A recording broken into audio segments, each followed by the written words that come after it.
Another adventure dito sa Mualbual, Cebu.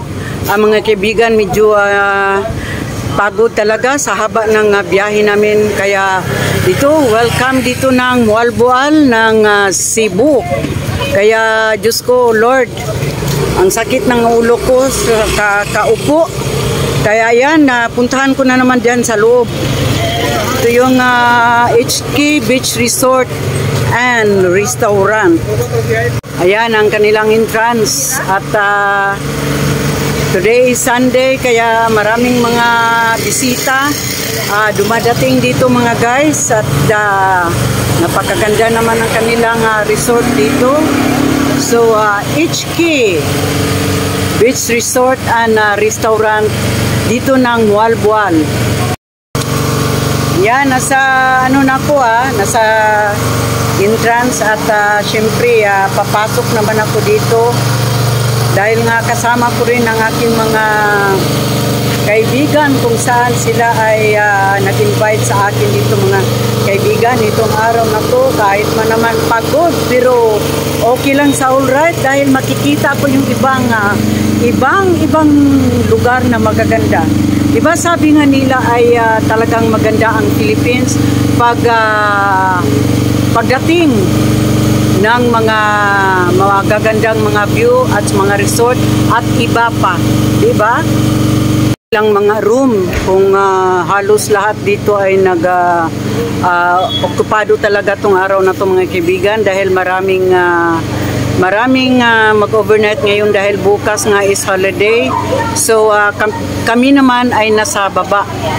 Kaya guys, maraming tao dahil nga ay linggo. It's a time in the beach. So HK Beach Resort and Restaurant mga kaibigan. Ito is 4 o'clock in the afternoon, kaya kailangan mo nang dahan-dahan ako ditong mag-ikot-ikot dahil sa very talaga mainit. At maganda ang panahon pero napakainit talaga, promise. Sa sobrang pagod namin sa biyahe from Negros Oriental hanggang dito. First time ko itong nagbiyahe ng ganito mga guys. At HK Beach Resort and Restaurant. So ayan na sila ang aming mga kasamahan at sila ay naliligo dito. Kumusta naman mga kayo dyan mga guys? Okay lang ba sa alright? Ayan sila guys. At ito, ayan yung iba naman isa nagkakayak. So mamaya pa ako magkayak mga kaibigan. So ito naman ang aking mga friend, Aurito at saka si Susan. Ayan sila. Maraming tao. Sus, ang ganda.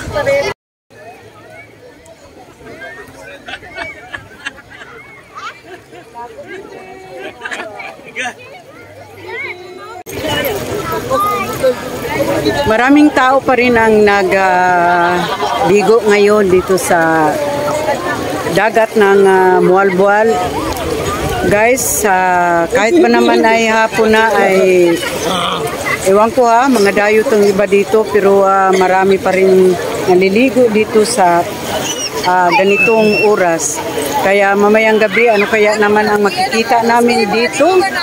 Kaya tingnan natin sa another view mamayang gabi.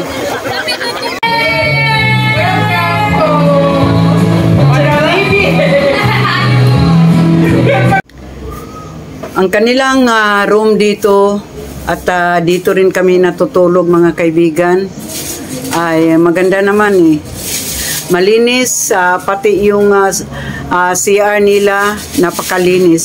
So guys, ngayon ay hapon na, kailangan naming magluto muna. Kaya ito ay luto muna kami bago ako pupunta ng dagat.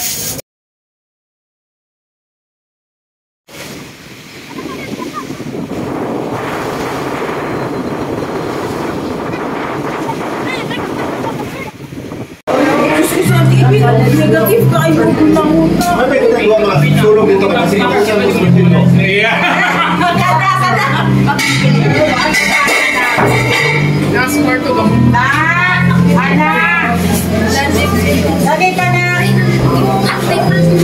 Guys, ito nga ang pinakamagandang morning dito sa HK Beach Resort. Kung 5 o'clock ay nagising na ako dito mga kaibigan dahil it's so mainit talaga pagmamayang pagmamayang tanghali na.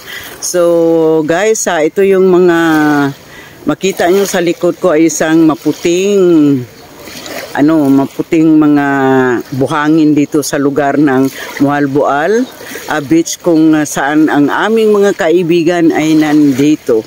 So mga guys, mamaya ay lubog na naman ako sa may tubig. Good morning sa inyong lahat at magandang morning sa inyo, lalo na sa ibang kaibigan ko na sa ibang bansa. Guys, ito na yung breakfast nila sa umaga. Itong itlog at saka merong pang hotdog. Naghanap sila ng bulad o tuyo. Ayan mga kaibigan, maingay ang kanilang umaga dito. Agoy, kung meron daw makitaan, sabi nila. So ito na, naligo na sa Aurito. Ayan. Ito na mga kaibigan, ang umaga dito sa HK. Talagang napakaganda ang umaga ng kay ganda ni Aurito.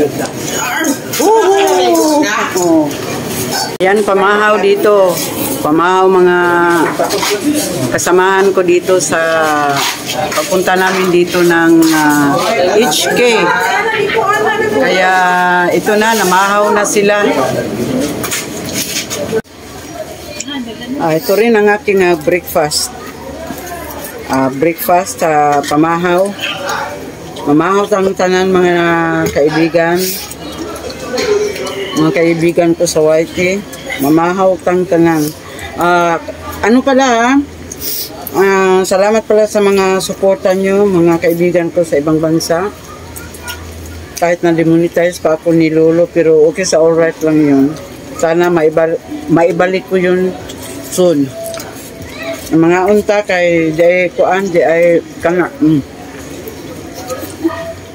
Lami kayo ni. Morning sa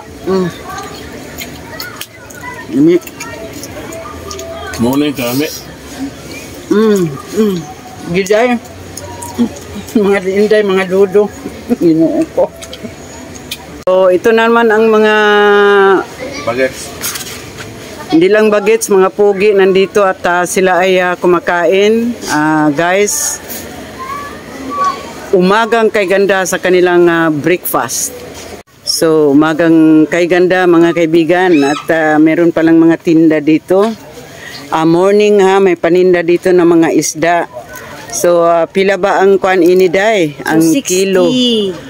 Pareho lang day sa amua sa Negros. Ang bangos, 290. 290. Ang bangos sa amo is 100 kapindra. Ito anong mga fish pan. Mga kaibigan, ayan.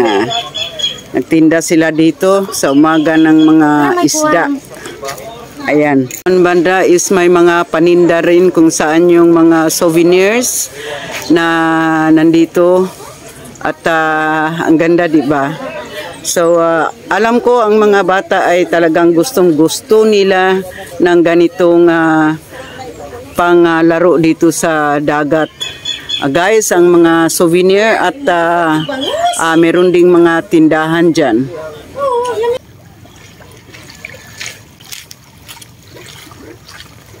Masarap nga dito umaga ng dagat kaya lahat kami ay masaya, lalo na yung safety pa rin ang lugar.